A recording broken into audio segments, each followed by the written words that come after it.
Okay, good morning mga kalapatids. Kamusta kayong lahat dyan? Anyway, let me just share with you ng maiksi lang kung paano ba nagsimula o paano ko ba naisip na simulan itong ating maliit na organization. Okay? Anyway, nagsimula lahat ito na aking maisip nung panahon pa ng pandemic. At nung mga panahon din na marami tayong mga lockdown or mga canceled na mga karera dahil doon sa mga bird flu. Um, just to be clear, I'm not saying na huwag tayong sumunod sa batas. In fact, dapat lahat tayo ay sumunod sa batas.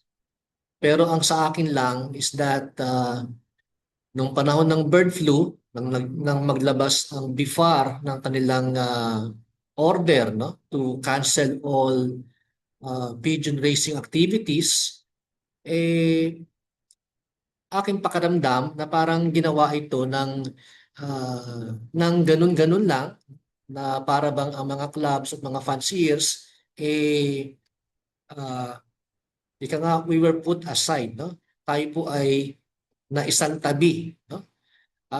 Again, I will say na talagang dapat tayo ay sumunod sa batas, sa gobyerno at sa BIFAR. Pero sana lang ang sa akin, kung sana lang ay meron naman tayong kahit konting konsultasyon, or what we say consultative meetings with the industry, mas maigi sana, no? Para at least pwede tayo makapagbigay ng ating mga suggestion, ating mga opinion tungkol sa bagay na ito. At sabi ko nga, limit sa inyong kaalaman, na lahat ng mga order ng BIFAR ay binigay in a one way direction. Basta lang inabot sa atin, and of course we must comply.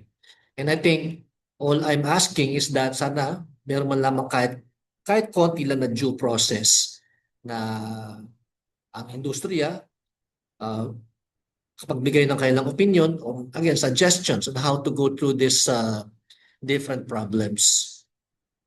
Kasi again, if you think about it, kapag naman ang ating industriya ay nagsara or naapektuhan ng hindi maganda, ang talagang mahihirapan ng gusto ay yung karamihan, no? Yung majority, which are the small scale fanciers. Hindi naman yung mga mayayaman or yung mga big scale, but talagang maapektuhan is yung mga kagaya nating mga small scale fanciers.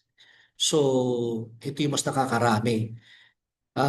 Siguro naman din, alam yung lahat na sa panahong ito ay nagmahal na ang patoka, nagmahal na ang supplements, at pati ang ibon mismo nagmahal na. Ibig sabihin, yung mga karamihan sa atin na mga small scale fanciers, nag-iipon tayo ng pera, no? Na ating pinaghihirapan, tatrabaho tayo, nagtatabi ng paunti-unti para makabili ng magandang ibon, gumagasto sa patuka, sa maraming supplements, bakuna, lahat-lahat na para lang ating pagpatuloy itong ating hobby, no? Itong ating sports. So, sinasabi ko lang na yun nga, pag nagsara ang industriya, pag naapektuhan, ang madaling tamaan ay yung mga maliliit. Alam mo kasi, sa totoo lang, sa mga iba na malalaki yung kanilang mga pangangalapate, kasi usually yan, that might be their second or ano lang, or third, no? Third endeavor sa buhay. Ibig sabihin, kahit magsara ang ating industriya, mahinto ang karera, tuloy ang buhay ng mga mayayaman, no? At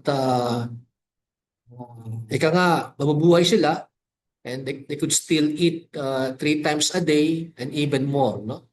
And again, yung sa karamihan sa atin na talagang, alam po, ang iba sa atin dito umaasa sa pangangalapate, no? Para extra income, ah, konting dagdag sa ating pang-araw-araw na gastusin.